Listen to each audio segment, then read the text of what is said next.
Okay, आज हम बात करेंगे मासलेस पार्टिकल्स। अभी तक हमने देखा कि variation of mass with velocity. अब ये जो टॉपिक है, इस टॉपिक में हम देखेंगे कि मासलेस पार्टिकल्स क्या होते हैं।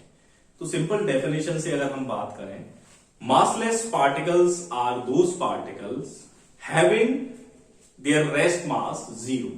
मतलब वो पार्टिकल जिनका रेस्ट मास जीरो होता है, वो पार्टिकल्स कैसे बोले जाते हैं? मासलेस पार्टिकल बोले जाते हैं। अब इस डेफिनेशन से ही आपकी एक चीज निकल रही है कि मासलेस पार्टिकल मतलब जो पार्टिकल आपका क्या है, रेस्ट मास जीरो है, मतलब रेस्ट में उनका कोई मास नहीं है। It means is that they are not existed in the rest condition, they will existed only in the motion, only in the motion. यानी वो सिर्फ जब कोई भी चीज मोशन में होगी तभी वो एग्जिस्ट होंगे, otherwise they will not be existed. तो सिंपली अगर मैं बात करूं कि मासलेस पार्टिकल्स का मतलब हो गया कि जो पार्टिकल जिनका रेस्ट मास क्या है, जीरो होता है। तो अगर अब वो जीरो हो गया तो उनकी एनर्जी क्या होगी?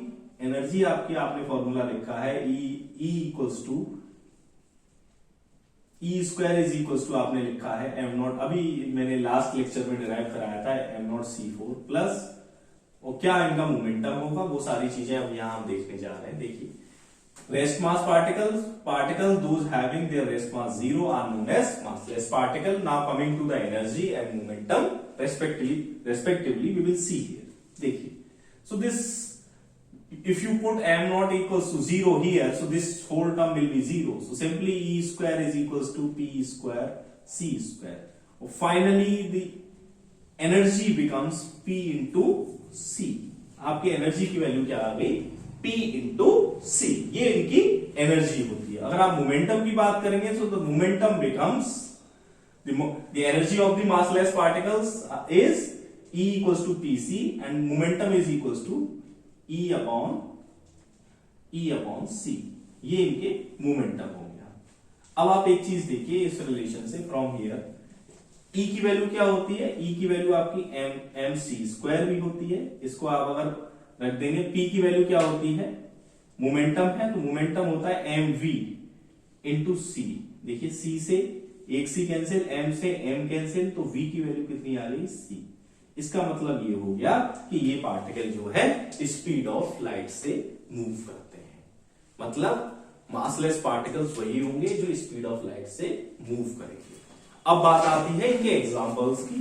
तो एग्जांपल्स, इनके बेस्ट एग्जांपल्स आपके अगर मैं बताऊं तो पहला होता है फोटॉन्स और आपका न्यूट्रिनोज। ये इनके दो एग्जांपल्स हैं जो आप देख सकते हैं, जो स्पीड ऑफ लाइट से मूव करते हैं, और they will existed only when they are in motion, otherwise they will not be existed. तो मासलेस पार्टिकल से भी आपके क्वेश्चंस आते हैं, और ये आपके आई होप कि समझ आ गया होगा। Thank you.